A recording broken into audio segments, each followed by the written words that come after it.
할렐루야. 우리 곁에 계신 분이 인사하겠습니다. 복된 주일이 되십시오.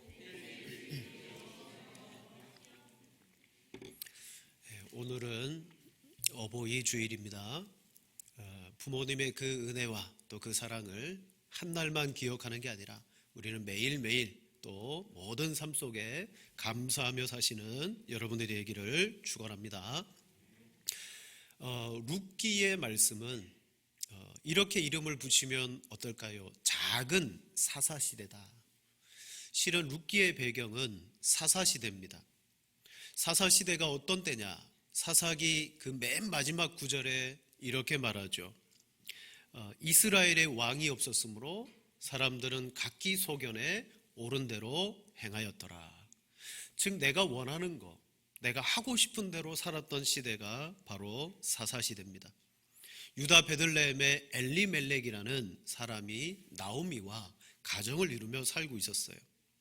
자, 이 엘리멜렉은 베들레헴의 1절에 보니까 흉년이 들어서 온 가족들을 이끌고 모압 땅에 와서 이주민의 생활을 하게 됩니다.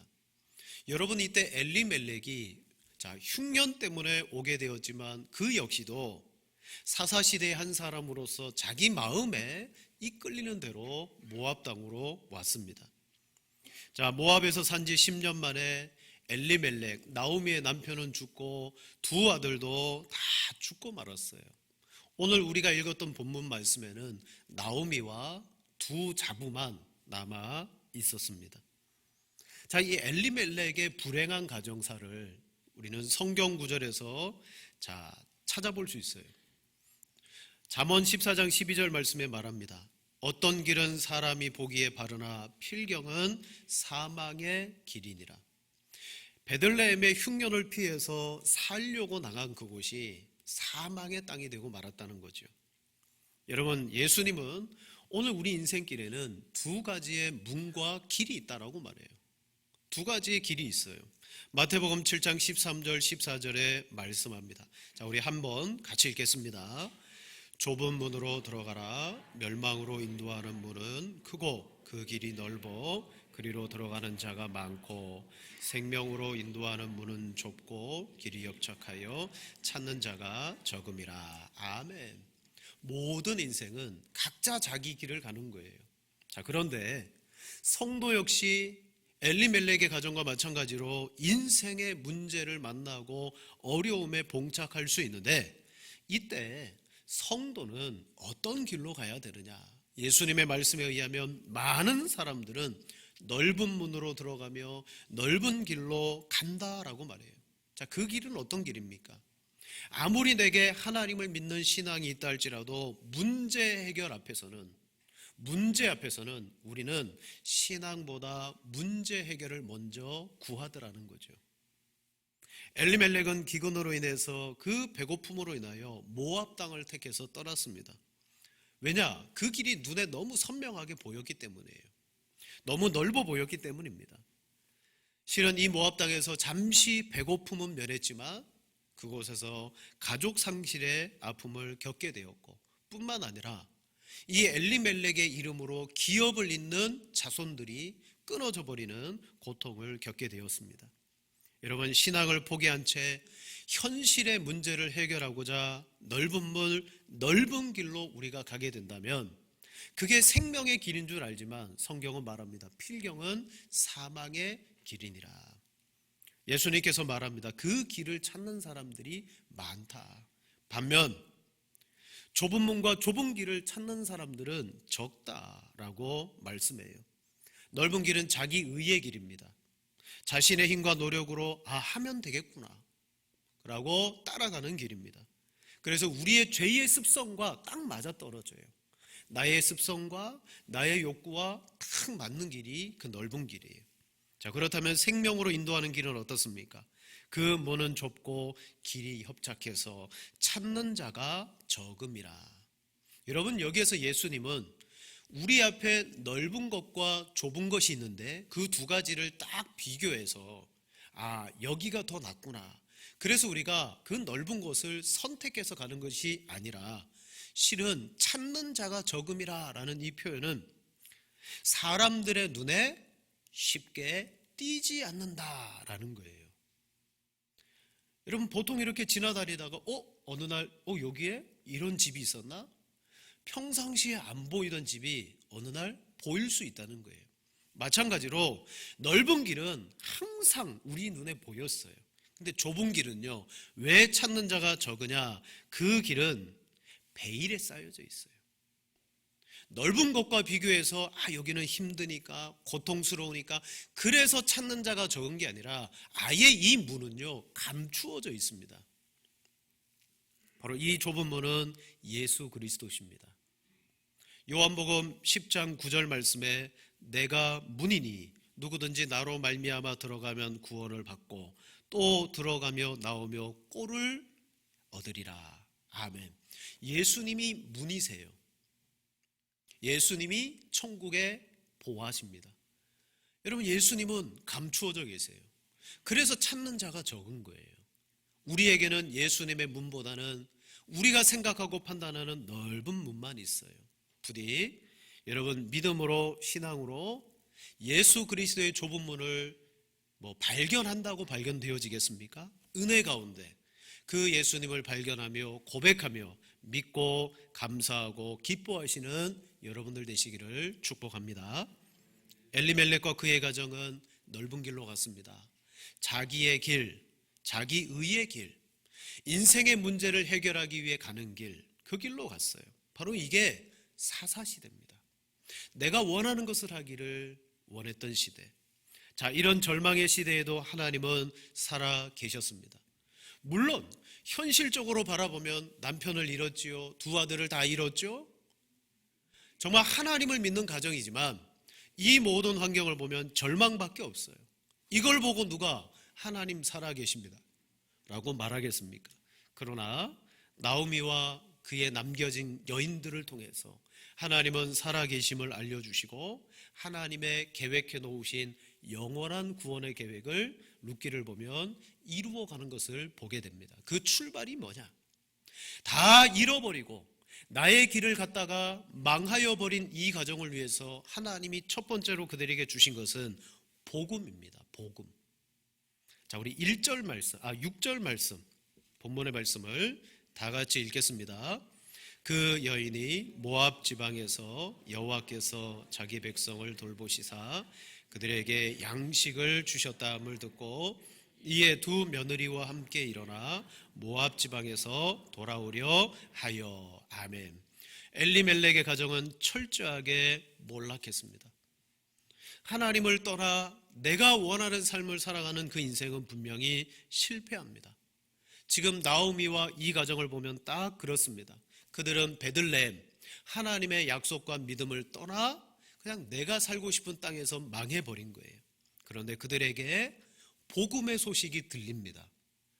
바로 6절의 말씀처럼 하나님께서 자기 백성을 돌보셔서 그들에게 양식을 주셨다함을 듣고, 분명히 기근 때문에 흉년 때문에 떠났는데 하나님께서는 자기 백성을 돌보셨대요. 여러분 이 표현은요, 이제까지 내 백성들에게 내렸던 재앙과 심판을 거두고 하나님께서 은혜 베푸시기를 시작했다라는 말씀이에요. 여러분 사사시대가 우리는 영적인 암흑기다, 그리고 하나님을 떠나 심판당하는 시대다 그렇게 말했지만, 그러나 이 백성들이 고통 가운데 부르짖고 하나님 앞에 나갈 때 하나님은 어떻게 하셨습니까? 사사들을 보내셔서 그들을 구원해 주셨어요. 여러분 이게 뭡니까? 하나님이 하나님의 언약을 기억해서 자기 백성들을 돌보시는 일을 하셨다는 거예요. 즉 사사시대에도 하나님은 은혜 베풀어 주심을 멈추지 않았어요. 자, 이 복음의 소식을 듣고 있는 나오미는 어떤 상황입니까? 13절 하반절에 말합니다. 여호와의 손이 나를 치셨다. 지금 며느리들에게 나는 이제 너희들 어떻게 할 수 없다. 너희의 살 길을 찾아서 어머니에게로 돌아가라. 나는 하나님이 치셨다. 지금 나오미는 모든 상황이 말이 아닙니다. 소망이 없습니다. 모든 것들을 잃어버렸습니다. 그래서 13절 하반절에 이렇게 고백합니다. 너희로 말미암아 더욱 마음이 아프도다. 하나님을 떠났고 여러분, 믿음에서 떠나 나의 길을 가다 보면 우리 인생은요, 이런 일을 만날 수가 있습니다. 이때 나오미가 고백하는 삶은 어떤 겁니까? 나는 이 모든 상황에서 뚫고 나올 만한 능력이 없다. 그녀는 믿음에서 멀리 떨어져 있습니다. 어쩌면 기도할 힘도 잃어버렸을 겁니다. 그는 자기의 인생을 돌파할 만한 능력이 없어요.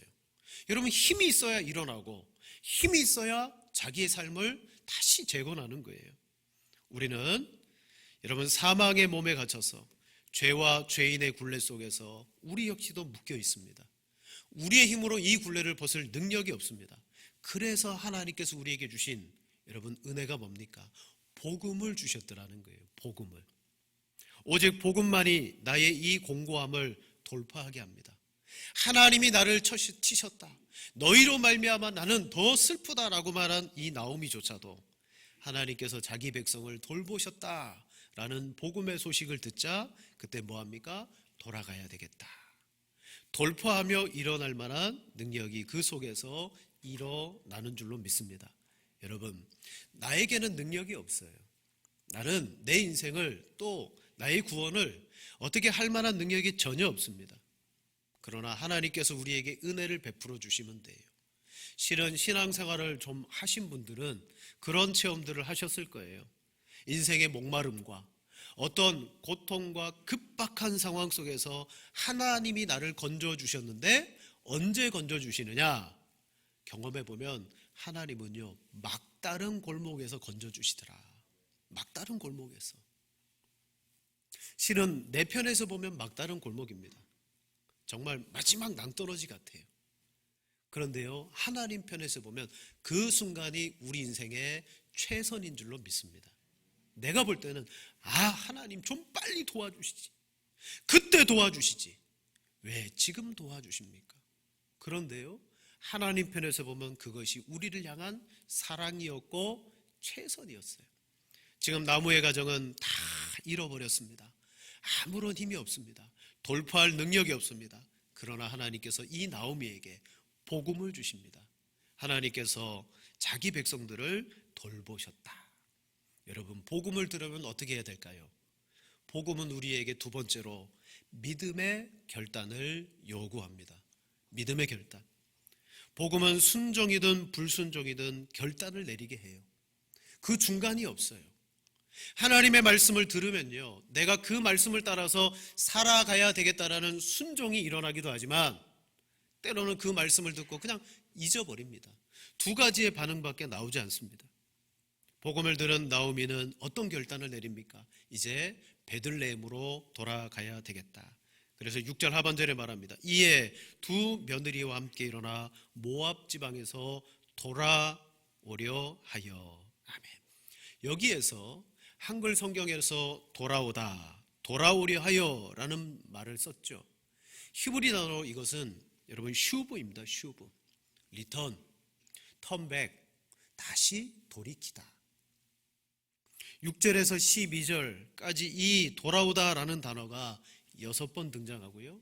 22절까지는 12번이나 반복되어집니다. 이들은 하나님으로부터 떠났습니다. 그런데 6절부터 22절까지 돌아오다라는 단어가 총 12번이나 반복되는 거예요. 즉 이건 뭐예요? 지금이라도 늦었지만 하나님의 복음을 듣고 나서 하나님은 복음 안에서 끊임없이 이 나오미에게 뭐라고 속삭였느냐? 돌아와라, 돌아와라, 돌아와라.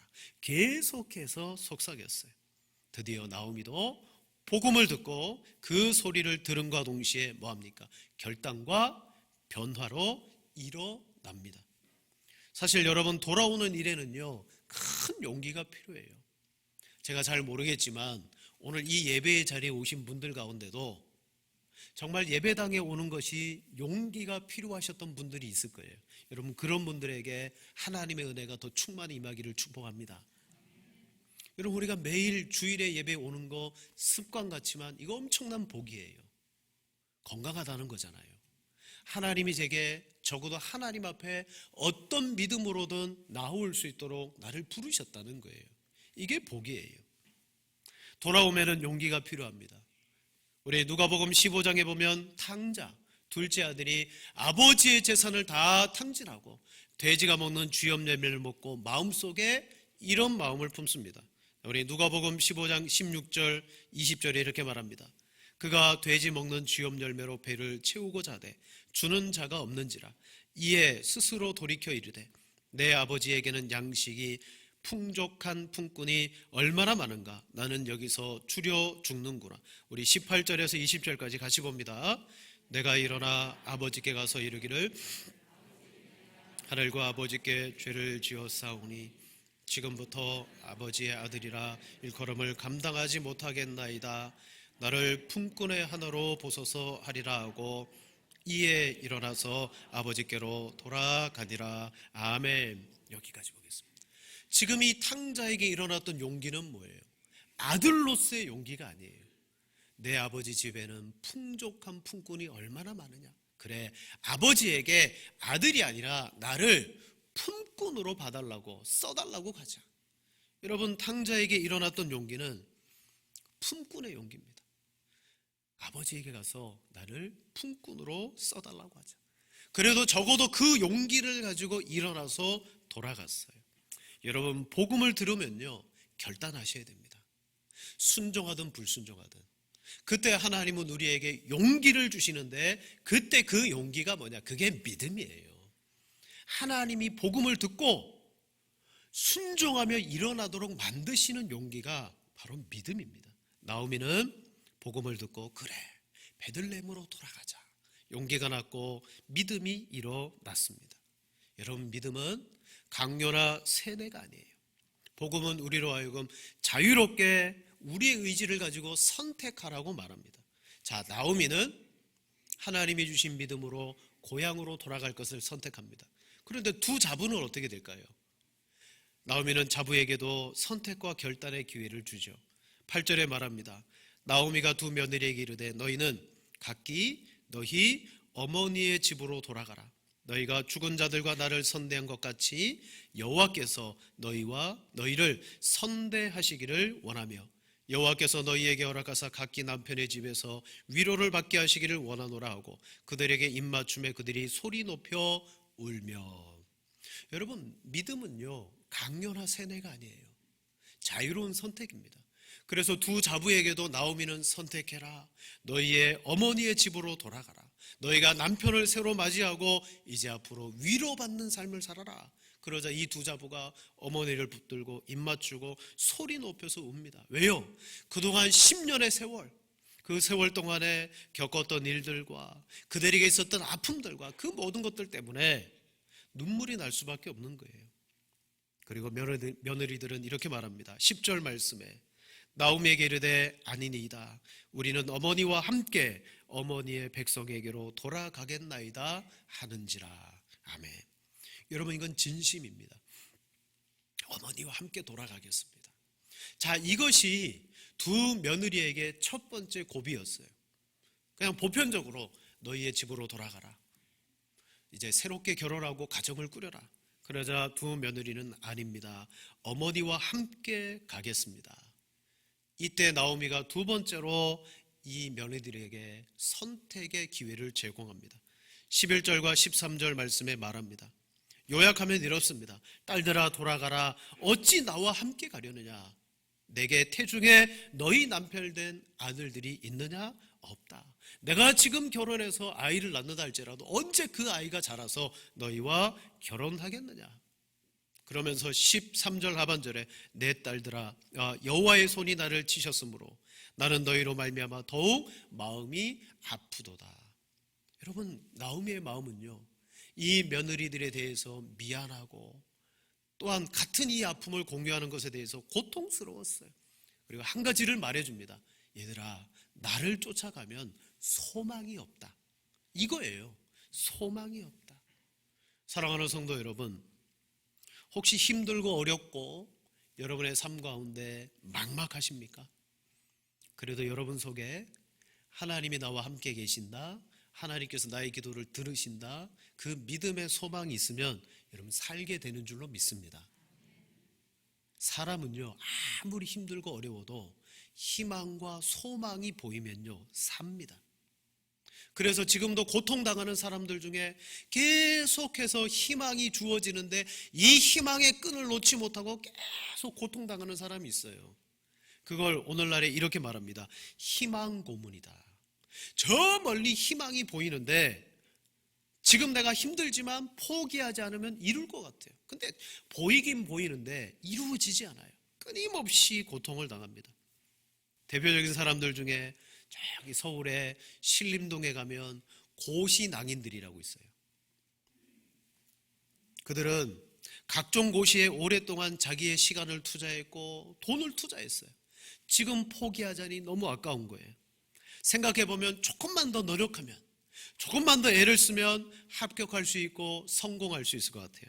그래서 그들은 그 희망을 간직한 채 뭐합니까? 지금도 시험에 매달리는 거예요. 합격할 수 있겠구나. 그 희망에 그들은 고난을 감내하는 거예요. 지금 나오미는 자부들에게 말합니다. 얘들아, 나는 소망이 전혀 없어.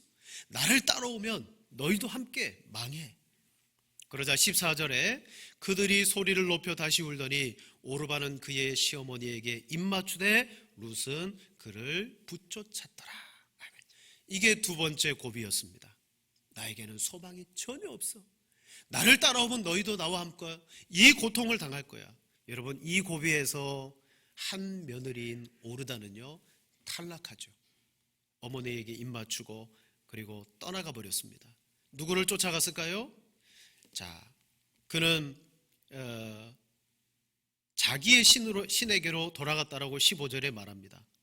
그의 신들에게로 돌아가니, 즉 어머니를 떠난 것은요, 어머니를 따라간 것 이상의 그는 자기의 신을 쫓아간 거예요. 하나님을 버리고 모압의 신을 선택하여 오르바는 쫓아갔어요. 반면 룻은 어떻습니까? 어머니, 저는 절대 떠나지 않겠습니다. 그리고 세 번째로 룻은 이렇게 고백합니다. 어머니의 하나님이 나의 하나님이 될 것입니다. 사랑하는 성도 여러분, 나오미는 분명히 말했어요. 나를 쫓아오면 소망이 전혀 없다. 자손도 없고 나도 홀로고 감당할 만한 능력이 전혀 없다. 너희에게 복을 나누어 주거나 내가 고향으로 돌아간다 할지라도 더 이상 기쁨을 줄 수가 없다. 여러분, 이것은 예수님을 따르는 우리의 삶과 똑같습니다. 예수님은 처음부터 우리를 부르실 때 어떻게 부르시느냐? 너희가 나를 따를 때 이 땅에 소망이 없음을 알아라. 대신 내 아버지께서 하늘의 영생과 하늘의 소망을 너희에게 주실 건데 이 땅에서는 전혀 너희에게는 소망이 없다. 이 땅에서 영광을 구하고자 하는 사람은 결코 나를 따라올 수가 없다라고 말씀하셔요. 마태복음 16장 24절에 제자들에게 말합니다. 누구든지 나를 따라오려거든 자기를 부인하고 자기 십자가를 지고 나를 따를 것이니라. 누구든지 제 목숨을 구원하고자 하면 잃을 것이요 누구든지 나를 위하여 제 목숨을 잃으면 찾으리라. 예수님께서 나오미와 같은 말씀을 하시는 거예요. 나 절대 소망 없다. 나를 따르면 안 된다. 오늘 예수님도 분명히 말합니다. 나를 따르려거든 자기를 부인해라. 십자가를 져라. 이게 세 번째 고비였어요. 자, 룻에게 세 번째 고비의 말을 합니다. 15절에 우리 15절을 같이 봅니다. 나오미가 또 이르되 보라 내 동서는 그의 백성과 그의 신들에게로 돌아가니 너도 너의 동서를 따라 돌아가라 하니. 아멘. 이제 한 며느리가 돌아가니까요 룻에게 이렇게 말합니다. 너도 돌아가라. 됐다. 너도 가면 된다. 그때 나오미는 분명히 이렇게 말합니다. 아닙니다. 저는 돌아가지 않습니다. 여러분, 예수님을 따랐던 수많은 사람들이 얼마나 많이 예수님께로 탈락되고 떨어졌습니까? 그때 예수님의 말씀 때문에 떨어졌어요. 요한복음 6장에 보면 수많은 무리들이 처음에는 예수님의 말씀을 듣고 와 놀랍다, 권세 있는 말씀이다 라고 했는데 점점 예수님이 하시는 말씀이 어려워지고 듣기 어려운 거예요.